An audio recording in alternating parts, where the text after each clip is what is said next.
పులంజల Guramma Venkulu, wife of Venkulu. మాకు ఇల్లు వచ్చింది అని చెప్పారు కాంగ్రెస్ వాళ్ళు. మేము ఉన్న గుడిసెను కూలగొట్టినాక ఇల్లు వచ్చిందని మీరు టీఆర్ఎస్ లో తిరుగుతున్నారు అనే ఉద్దేశంతో వాళ్ళు మా ఇల్లుని రాకుండా వచ్చిన ఇల్లుని తీసేసి ఏరే వాళ్ళకి ఇచ్చారు. మాకేం ఇల్లు లేకుండా అయింది. మేము ఇప్పుడు మంది నెల కిరాయికుంటున్నాం.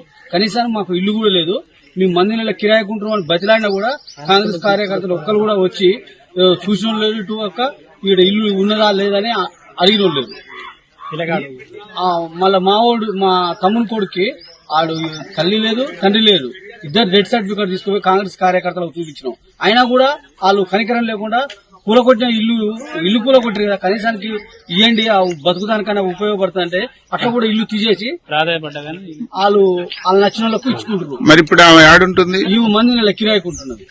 ఇప్పుడు ఇల్లు రాలే ఇల్లు వచ్చి ఉన్న గుడిసె కూడా కూలగొట్టి మంది నెల కిరాయికుంటుంది. అది కూడా బతిలాడినాం. పోయి కాళ్ళ మీద పడేటట్టు కూడా మా తమ్ముడు కూడా పోయి కాళ్ళ మీద పడేటట్టు కూడా బతిలాడాడు. షేర్ చేయండి, లైక్ చేయండి, సబ్స్క్రైబ్ చేయండి. మరిన్ని వీడియోల కోసం బెల్ సింబల్ పై క్లిక్ చేయండి.